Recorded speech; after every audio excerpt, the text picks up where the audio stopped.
is my final word tonight. And it's going to be majorly to Mr. President, President Bola Tinubu. 2 years are gone. Half of your constitutional mandate spent navigating the stormy waters of reform, resistance, and rising hardship.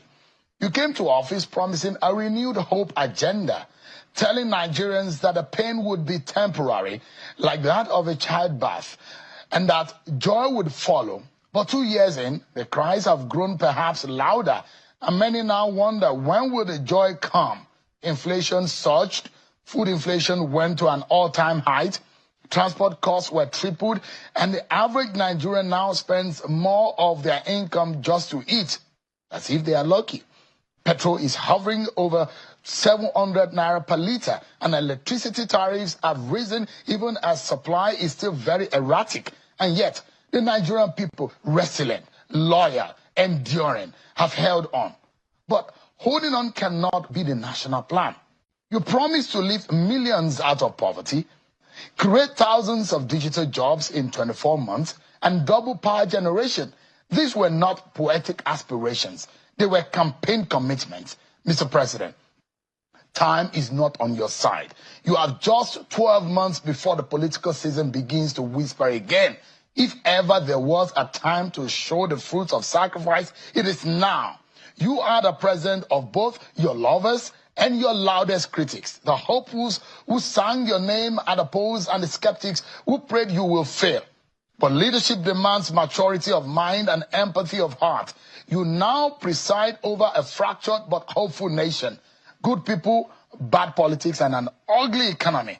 Nigeria today is at a historic inflection point. Mismanage these opportunities, sir, and we risk descending into a cycle of unrest, disillusionment, and regret.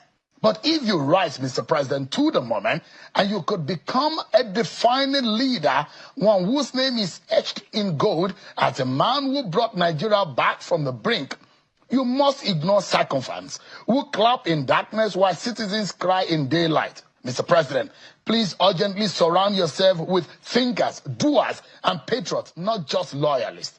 Every day must count. Every decision must deliver value. Because when a nation suffers this deeply, there is no luxury of time or ego. No more excuses.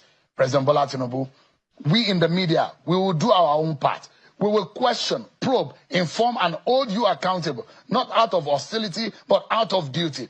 The opposition must also rise, not just to criticize, but to push this country forward.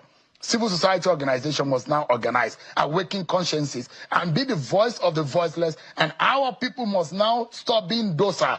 We need to raise a mass of active citizens who are willing to fight for their nation and also work hard for its good.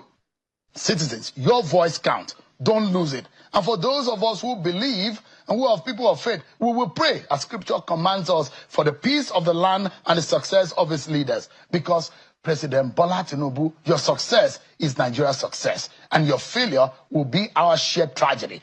Nigerians will rally behind you if they see sincerity, action, and result. But never forget, fury awaits any leader who mocks the pain of the poor. Sir, history is watching.